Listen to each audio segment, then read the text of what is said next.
أعزائي مشاهدي قنوات شبكة الإعلام العراقية، السلام عليكم ورحمة الله وبركاته. مستمرين معكم ونقل مباريات دوري النخبة العراقي لكرة اليد موسم 24-25، ونصل إلى طبعا الدور الخامس عشر، المرحلة من مرحلة الذهاب، وهي المباراة طبعا الدور الأخير من مرحلة الذهاب، بانتظار متى يبدأ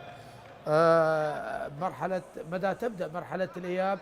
وبالتالي مباراة يالا هنا في العاصمة الحبيبة بغداد في صالة نادي الجيش ضمن مباريات الدور الخامس عشر. طبعا طاقم تحكيم حمزة علي وحسن مهدي، وأيضا حكام الطاولة مرتضى سعد ميقات وياسر مهدي مسجل، والإشراف دكتور فاضل كردي وأستاذ أحمد شاكر. بالتوفيق للفريقين، لديالا القادم من ديالا من مدينة البرتقال أمام الجيش الفريق العريق الذي سبق وأحرز لقب الدوري 12 مرة. ديالا أحرز اللقب مرة واحدة. ديالا يريد العودة من خلال هذا الموسم. طبعا جماهير ديالا قادمة هنا إلى بغداد، إلى قاعة نادي الجيش. هنا المحاولة من علي صلاح، لكن دفاع قوي جدا من رائد عبد الزيد وأيضا مصطفى بكري. تعود لمصلحة نادي الجيش الذي يبدأ بكمران سد الله وعلي صلاح وأسامة رفعت في ثلاثي الخط الخلفي، بينما لاعب الدار مصطفى قحطان ومصطفى محمود وعلي رعد. هذه تشكيلة فريق الجيش، بينما تشكيلة فريق ديالا هنا مرور وتصويب ودفع عن طريق مصطفى محمود. تشكيلة نادي ديالا منير قاسم في حراسة المرمى، مصطفى بكري وأيضا رائد عبد الزيد، إضافة إلى فارس مفتاح اللاعب التونسي علي عبد المنعم لاعب الدائرة، وحسين أحمد وعبد اللطيف هاشم. هذه تشكيلة فريق ديالا الذي طبعا استقبل الهدف الأول خلال هذا اللقاء. هجوم على ديالا مدينة البرتقال باللون البرتقالي، على عبد المنعم، رائد عبد الزيد، مصطفى بكري، رائد ثنائي الخبرة. هنا فارس مفتاح يحاول رائد عبد الزيد، لكن دفاع قوي جدا من أسامة رفعت. مباراة خاصة لأسامة رفعت أمام أبناء جلدته، أمام فريقه السابق. توجيهات المدرب ياسر جاسم مدرب نادي الجيش مستمر. فارس مفتاح تمرير لاعب الدائرة، وهناك خطأ، رمية 9 امتار، رمية 9 امتار لمصلحة فريق ديالا. فارس مفتاح البلاي ميكر مصطفى بكري، فارس مفتاح من جديد، وهنا تصويب وهدف، هدف في مرمى الحارس عبد المهيمن محمود. هذا هو فارس مفتاح اللاعب التونسي. هنا علي تصويب، لكن منير تصدى، عادت الى علي رعد. يا الله يا الله يا علي رعد، اي لقطة فنية من زاوية يشبه بالمستحيلة، لكن الحلول لدى هذا اللاعب الشاب علي رعد ينجح بتسجيل الهدف الثاني لمصلحة نادي الجيش. جيش هدفان، ديالا هدف واحد. الجيش في المركز الثالث برصيد 33 نقطة، 13 مباراة، 11 انتصار وخسارتين، سجل 410 هدف واستقبل 300. الرابع برصيد 31 نقطة من 13 مباراة، 10 انتصارات، تعادل وخسارتين، سجل 330 هدف واستقبل 294 هدف. الجيش قادم من خسارة أمام الشرطة 29-31، بينما ديالا طبعا قادم من تعادل أمام كربلاء هناك في ديالا. فريقان يبحثان عن الانتصار من أجل الوصول. بالنسبة للجيش إذا فاز سوف يصل إلى المركز الثاني بانتظار مباراة القمة اليوم غد إن شاء الله ما بين الكرب والحق. مباراة قمة من أجل الصدام. فارس مفتاح مصطفى بكري، مصطفى لرائد عبد الزيد، تصويب وتصدي، تصدي من عبد المهيمن محمود، وقادت مصلحة فريق الجيش أسامة رفعت. يمرر الكرة لعلي رعد، علي رعد يحاول الدخول، تمرير لأسامة، الحلول لدى أسامة ورمي 7 امتار. الحلول لدى أسامة، سلامات سلامات يا أسامة رفعت. وهناك إيقاف على اللاعب من؟ على رائد عبد الزيد أم على مصطفى بكري؟ على من؟ على رائد عبد الزيد أم على مصطفى بكري؟ نعم على مصطفى بكري. رمية 7 امتار، أسامة رفعت، إيقاف ليس على مصطفى بكري.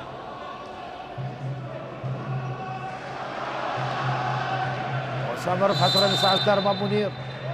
منير قاسم ابو اسامه كرة مواجهة، كاد ان يتصدى لها، لكن اسامه رفعت يسجل الهدف الثالث لمصلحة نادي الجيش. ليتقدم الجيش على فريق ديالى ب3 أهداف مقابل هدف واحد في بداية هذا هدف على ديالى بفارق هدفين بنتيجة قوامها 3 الجيش 1 ديالى على عبد المنعم ورمية 7 واضح تماما.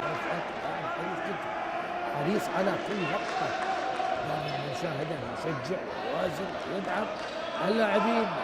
مصطفى بكري امام عبد المهيمن محمود، مصطفى وعبد المهيمن، ينجح مصطفى ويسجل الهدف الثاني من رمية 7 أمتار. مصطفى بكري سبق وان احرز لقب الدوري العراقي مع نادي الجيش.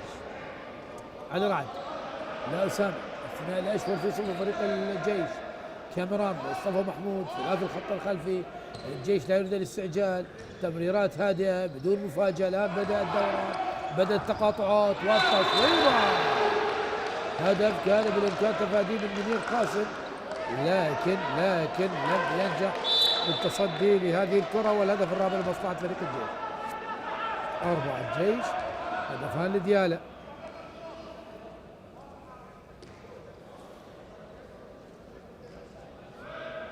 يقول اللاعب علي طارق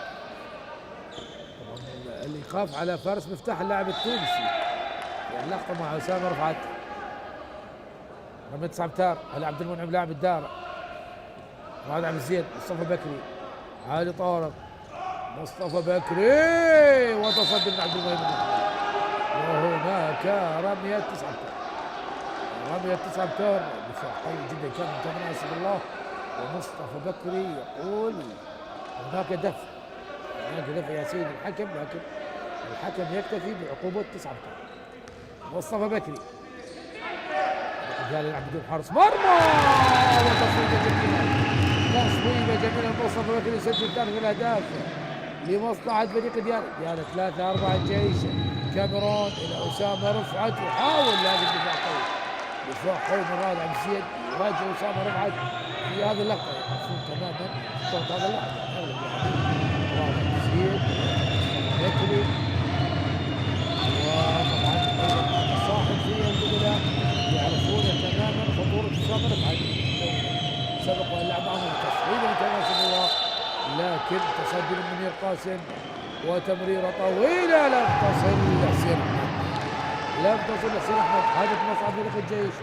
اسامه لعلي رعد، علي رعد يحاول المرور، وهداك مشي على علي رعد. لماذا الاستعجال من علي رعد؟ كان عليه ان يكون هنا تصويب وهدف التعديل عن طريق اللاعب حيدر جبار. يعدل النتيجه 4-4 بعد مرور 7 دقائق التعادل. الان 4-4 ما بين الفريقين. طاوله مرتضى سعد وياسر مهدي. والاخر مسجل يحصل عليه كمان اسد الله، صلاح اسد الله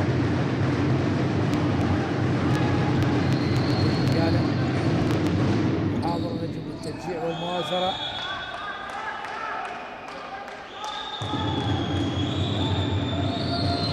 خطأ لكاميران، حاول الآن اسد الله والبحث عن التصويب. دفاع فوق رائد عبد الزيد، حرة لمصلحة فريق الجيش. الطويل مع مشاركة اللعب السلبي كاميران اسد الله يصوب وتصدي، وعادت لمصلحة فريق الجيش. ياسر السعواد لمصلحة فريق الجيش. شمر حتى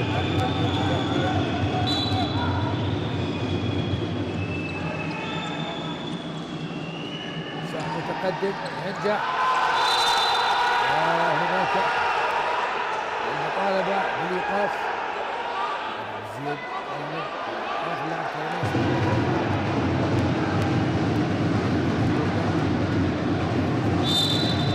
في هذه الحالة.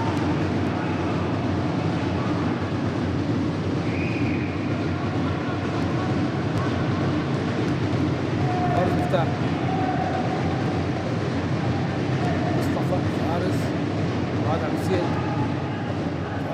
عبد المنعم.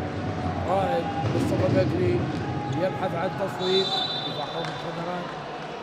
مصطفى بكري قوي جدا. بكري ناصر الله. فارس مفتاح تمريره وصلت الان حيدر الى فارس. ماذا تفعل يا فارس؟ ورقة سرعتها رقة سرعتها وسام رفع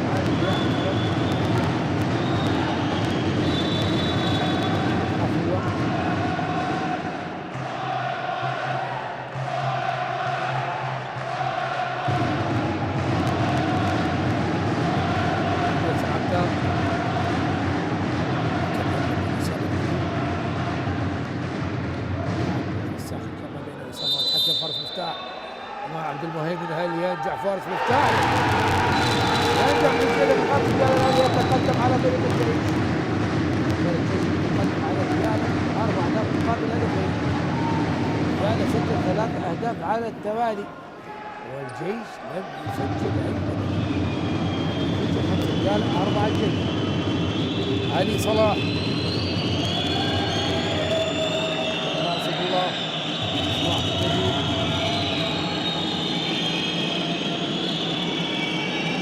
صعب يصوب ولكن توصل من القاسم. هجوم مرتد سريع رائد عبد الزيد وتصدي وهناك خطأ على علي صلاح. خطأ على علي صلاح. مهيب محمود وتصدي بلقطة جميلة كانت مواجهة من أمام رائد عبد الزيد.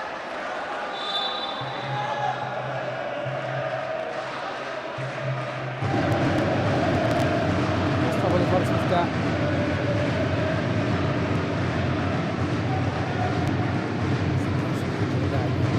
الجيش. عبد المنعم. رائد يبحث عن مرور يمرر لفارس مفتاح ودفاع قوي. دفاع قوي من مصطفى القحطان على فارس مفتاح. دقة بدلاء والمدرب حيدر غازي مدرب الرجال يعود من جديد لتدريب مدينة البرتقال والتصويب والتصدي وعادت من جديد لحيدر أحمد. هدف جميل من حسين احمد. حسين احمد يسجل هدف سادس في مصلحة نادي الرياضة. يعني 6 أهداف الجيش 4. الرياضة تقدم فارق هدفين بعد مرور 12 دقيقة في الشوط الأول من هذا اللقاء. وهذه الجولة 15 جولة في العراق من 24 25 ينتظر مباراة القمة بين الجرح والحج. حول على علي صلاح تمرير الكاميرا نسأل الله لعلي صلاح من جديد. دفاع قوي وقوي جدا. نعم دفاع قوي جدا من فريق الديانة على علي صلاح. يحاول علي صلاح الآن قدم مباراة كبيرة أمام الحج. هنا أسامة رفعت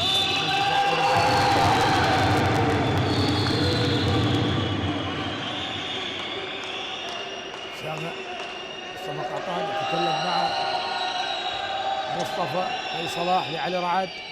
علي رعد مر لعلي صلاح من جديد الى اسامه رفعت يبحث عن زين التصويب. شرط اللعب السلبي وهنا التمرير على خارج من علي صلاح. هجوم مرتد سريع مصطفى بكري وهناك خطأ على مصطفى بكري وبالتالي الهدف لم يحتسب. النتيجة على حالها 6 ديالة 4 الجيش. أسامة رفعت كاميران نصر الله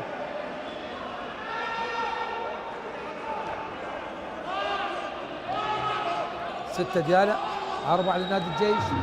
الفارق هدفين. ينجح فريق الجيش ان يتخلص الفرق من خلال هذه الهجمه. كاميران اسد الله من امام مصطفى بكري. ايقاف على مصطفى بكري. وسط اعتراض من دكه بدلاء فريق ديانا ويتوجه الحكم ويعطي بطاقه صفراء على حيدر غازي. والمشرف شاكر ايضا يتكلم مع حيدر غازي الهدوء طبعا بصراحه. دائما ما نشاهد دكه بدلاء ديالا والان صهيب رفعت صهيب رفعت الآن أيضا يعترض. لا يا صهيب، لا يا كابتن صهيب، أنت لاعب كبير، لاعب منتخب وطني، الآن عضو هيئة إدارية، يجب أن تكون هادئ. لا يا صهيب رفعت، لا لا لا لا، نعرف لاعب حماسي ولاعب متميز جدا، لكن يجب الهدوء. الآن أنت إداري، الآن أنت مدير الفريق، آخر شخص أن يكون عصبي يعترض هو أنت، فبالتالي يا كابتن صهيب نرجو الهدوء. بصراحة دقة مديرية ديالا دائما نشاهد فيها الاعتراضات وأيضا العصبية، وبالتالي يدخلون دائما نقاشات مع حكام الطاولة مع المستفيد من الحكام. نتمنى أن يبتعد، طبعا نبتعد عن هكذا أمور. كما صد الله لأسامة رفعت، تمريرة لمصطفى قعطان، لكن دفاع ممتاز من فريق ديالا، دفاع ممتاز من فريق ديالا. مرات من كمال بديل مصطفى بكري، تصويبه من كما صد الله وتصدي ناجح، يتصدى بصورة جميلة لتصويبة كاميرا نصد الله. يعني 6-4 الجيش، 4 هدفات طارق الآن.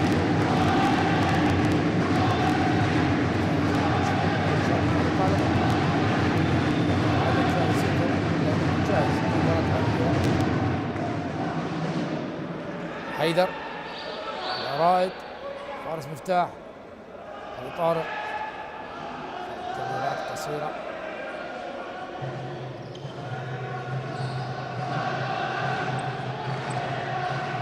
محاولات تصويب، الله،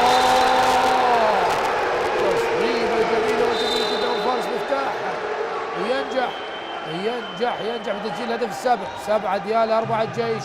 أسامة رفعت لعلي رعاد، ممتازة بالهجمة السريعة، فرغوا المساحة لعلي رعد الذي يصوب ويسجل هدف خامس. 7 ديالا، 5 الجيش. الفارق يتقلص إلى هدفين بعد مرور مقارب 15 دقيقة. هذا الان هدف بهدف في بداية الجيش، ثم عاد ديالا وتفوق. فارس مفتاح، رائد عبد الزيد حاول،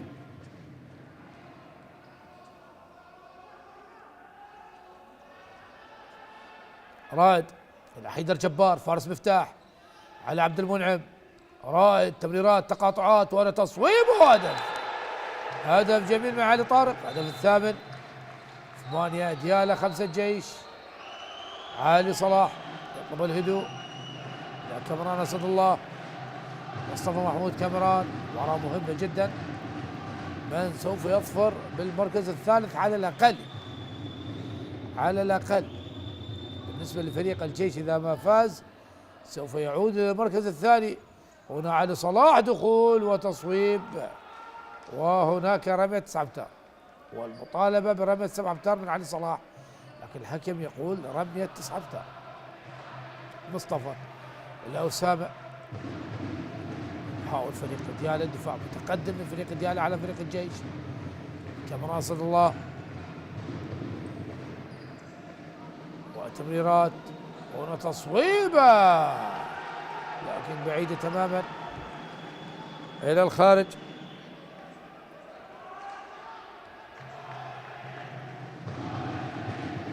مصطفى الفارس مفتاح،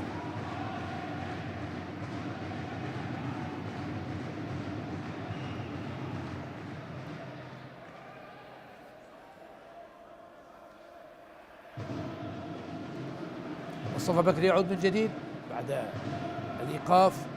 فارس مفتاح، يحاول فارس تمريرة لرائد عبد الزيد، ممتازة من رائد عبد الزيد، يسجل الهدف التاسع. هنا هجوم سريع من علي رعاد، ولا وجود للخطأ، وتمريرة لكن قطعت. وماذا هناك؟ هناك احتسب طبعا خطأ على لاعب نادي الجيش. نعم، خطأ على لاعب نادي الجيش بلعب الكرة بهذه الطريقة. جماهير ديالا بدأت بالوقوف، بدأت بالتصفيق، بدأت بالتشجيع. مصطفى بكري، فارس مفتاح،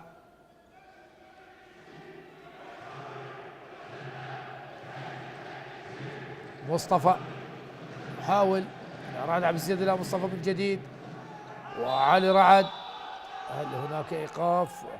تمريره سريعه، علي رعد الى كاميرا اسد الله. مصطفى وصلت لمصطفى محمود، هدف جميل، هدف جميل من مصطفى محمود، هدف السادس. 6 الجيش و9 الديال، يتقلص الفارق الى 3 اهداف، متبقي اقل من 12 دقيقه على نهايه احداث الشوط الاول. الفارق 3 اهداف في مصلحه دياله. ياسر جاسم ويساعده احمد مزيد، وحراس المرمى احمد وفي وصبري كمستشار. مصطفى بكري الفارس مفتاح، وهناك وقت مستقطع قبل المدرب حيدر غازي مدرب نادي دياله.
ينتهي الوقت المستقطع الذي طلب المدرب حيدر غازي مدرب نادي دياله، والعود للسنه في اللقاء من جديد. احبتي مشاهدي قنوات شبكه الاعلام العراقيه، الشوط الاول من مباراه ناديي الجيش ودياله هنا في العاصمه الحبيبه بغداد، تحديدا في صاله نادي الجيش الرياضي.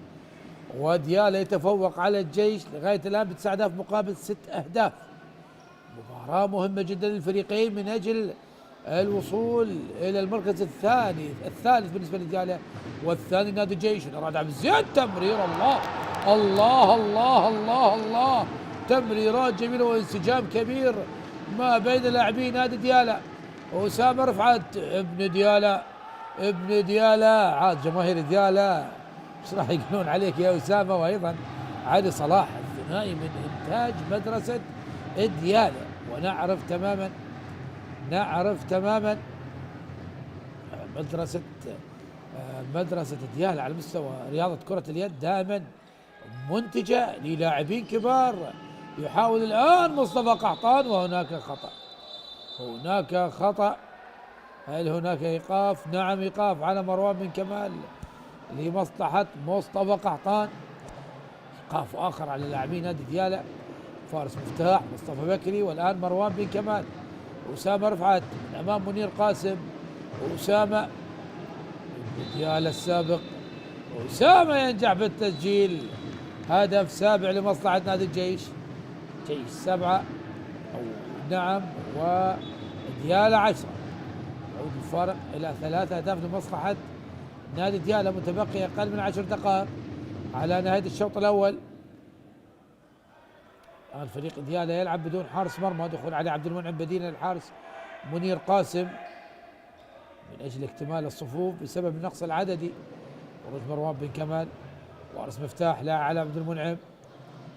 مصطفى بكري يحاول، مصطفى تمريره لعلى عبد المنعم، لكن دفاع قوي جدا، دفاع قوي جدا من لاعبين نادي الجيش على عبد المنعم. فارس مفتاح، فارس تمريره خلفيه وصلت الى حسين احمد، لكن شاهد دفاع قوي جدا، دفاع قوي جدا. فارس مفتاح يحاول، فارس مفتاح المرور والتصويب، لكن ايضا دفاع قوي من الثنائي مصطفى محمود وكذلك كامران اسد الله. رمي 9 امتار، اشاره اللعب السلبي من حكام اللقاء. مصطفى لا، فارس مفتاح يبحث عن سهل التصويب لمصطفى بكري، دفاع قوي جدا أسامة رفعت حافظ تماما مصطفى بكري. نعم، لعبوا سوية مع ديالى ولعبوا سوية مع الجيش. حاول فريق ديالى، كم متبقي؟ نعم تمريرة واحدة، يعني يجب أن يصوب. تصويب لمصطفى بكري أم لي على عبد المنعم؟ فارس مفتاح، وأيضا دفاع قوي، أنا تصويب وهدف. دواء أعاد الحكم اللقطة، أعاد الحكم التصويب، لم يصوب من حدوث الخطأ، والحكم يطالب بإيقاف التوقيت. نعم، إيقاف الوقت يجب. مصطفى بكري تمريرة لفارس مفتاح، لم ينجح فارس مفتاح. عدد مصلحة نادي الجيش 7 ديالى 10. هل يخلص الجيش؟ كاميران صد الله، وصلت لمصطفى محمود، يسجل هدف ثامن لمصلحة نادي الجيش. 10 لديالى، يتقلص الفارق له هدفين. يحاول فريق الجيش أن يعود إلى التعادل من جديد قبل نهاية الشوط الأول ب8 دقائق. فارس مفتاح، حيدر جبار،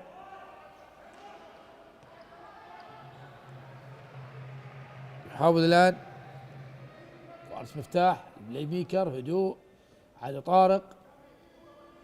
فارس مفتاح إلى علي طارق، دخول، بحث عن تمرير، وهناك خطأ على لاعبي فريق الجيش. عادت الكرة والحياز لمصلحة فريق الديالى. تمرير فارس مفتاح، قطعت، والمحاولة مصطفى محمود، لكن عاد من جديد لعلي طارق، وإشارة اللعب السلبي وتصويب وتصدي. وهناك خطأ. يحاول الآن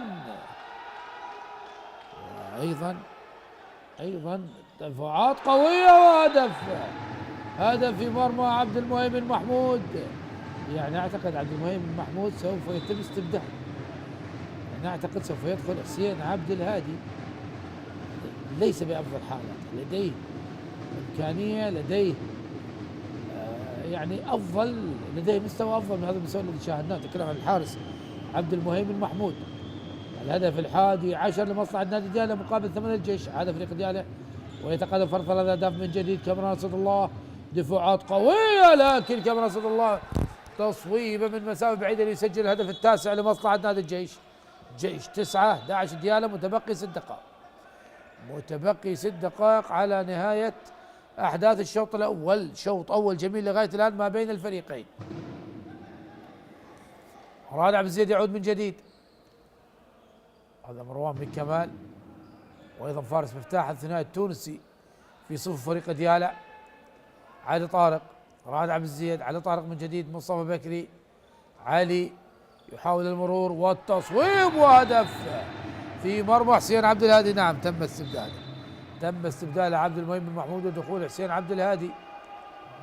هدف ممتاز لمصلحة فريق ديالى. يعود ديالى يتقدم من جديد بفارق 3 أهداف. كاميران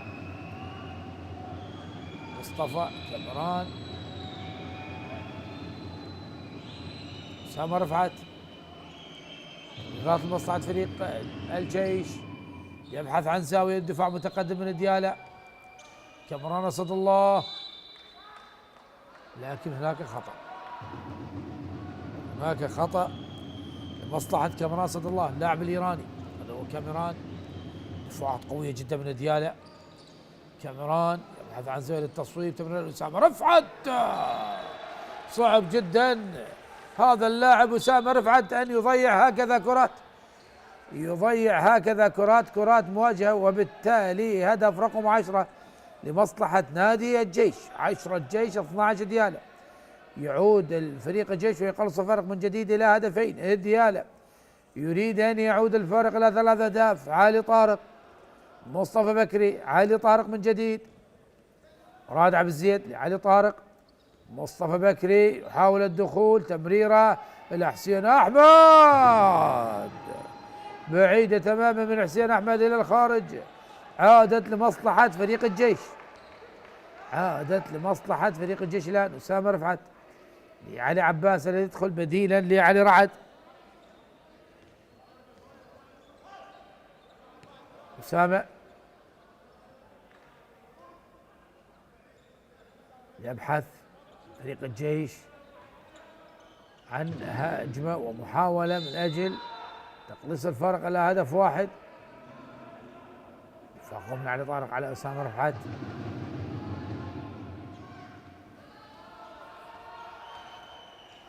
يحاول الآن كامران أسد الله إلى أسامة، أسامة إلى علي عباس، مهارة جميلة وهدف. مهارة جميلة كانت من علي عباس، ويسجل الهدف 11 لمصلحة، نعم الهدف 11 لمصلحة فريق الجيش، يخلص الفرق إلى هدف واحد. الجيش بعدما كان متأخر بفارق 3 أهداف يعود ديالا الآن على طارق مصطفى بكري. كم دقيقة متبقية على نهاية الشوط الأول. مصطفى بكري يبحث عن مرور، لكن هناك خطأ ورمية 9 أمتار تلعب هذه الرمية. راد عبد الزيد، وهنا مصطفى لرائد، تمرير اللاعب الزاوية، رمية 7 أمتار. حسين أحمد وأسامة رفعت يقول لم ألمسه، نعم لم ألمس اللاعب حسين أحمد.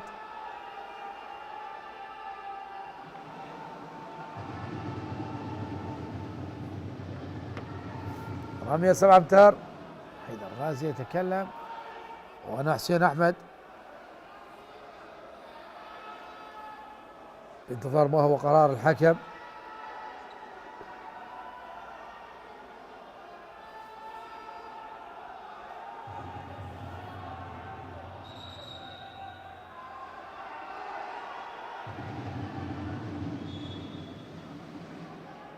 وورقة صفراء على فريق الجيش، ونقاش أيضا يجب أن يكون الكادر التدريبي والإداري أن يكون أكثر هدوءا.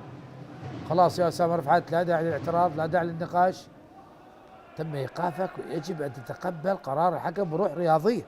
خلاص لا داعي لهذا النقاش. كلام ما بين مصطفى قحطاني وكامران أسد الله.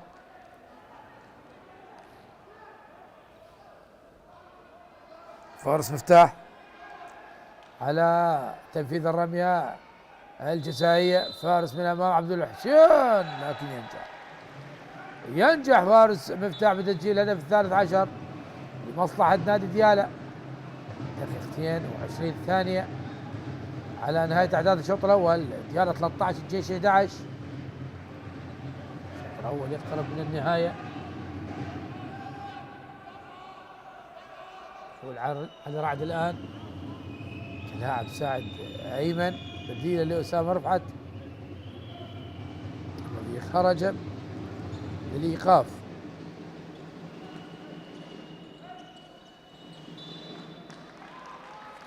حاول كامران أسد الله لكن لم ينجح.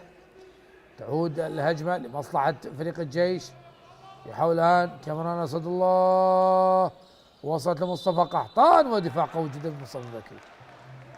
دفاع قوي جدا من مصطفى بكري. يعني هناك إشارة اللعب السيبي الآن. تصويب وتصدي من منير قاسم. تصدي من منير قاسم.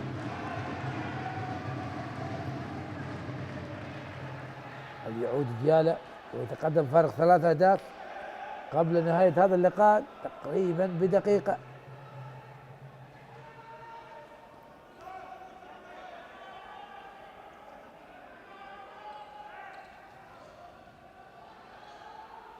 حيدر جبار، ممتاز من حيدر جبار، يسجل الهدف الرابع عشان مصلحة نادي ديالا. ديالا 14 11 الجيش. يعود الفارق إلى ديالا من جديد، فارق 3 أهداف. ثواني أخيرة على نهاية أحداث الشوط الأول. وشاهد جماهير ديالا الفرحة بالتقدم. هنا علي رعد، يحاول علي رعد إلى مصطفى محمود، ورمية 7 أمتار. رمية 7 أمتار، وإشارة الحكم واضحة، كان هناك دفاع داخل منطقة 6 متر، وبالتالي رمية 7 أمتار. رمية 7 أمتار لمصلحة فريق الجيش. هل يقلص الجيش الآن؟ تبقي 18 ثانية. دكتور فاضل كردي يستدعي الحكم. ماذا هناك يا دكتور فاضل؟ ماذا هناك؟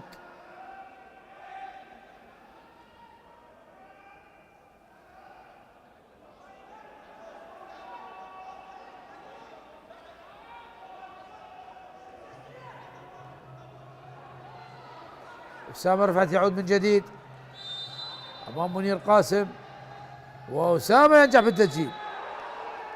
أسامة ينجح بالتسجيل. الهدف الثاني عشر لمصلحة نادي الجيش. هنا مصطفى بكري، حيدر جبار، لكن لم ينجح. والثواني الأخيرة على النهاية علي عبوس، وخلاص خلاص خلاص الشوط الأول ينتهي بتقدم فريق ديالا على فريق الجيش ب 14 هدف مقابل 12. أحبة المشاهدين لا تذهبوا بعيدا، الصراع قصرا، نعود إليكم مجددا.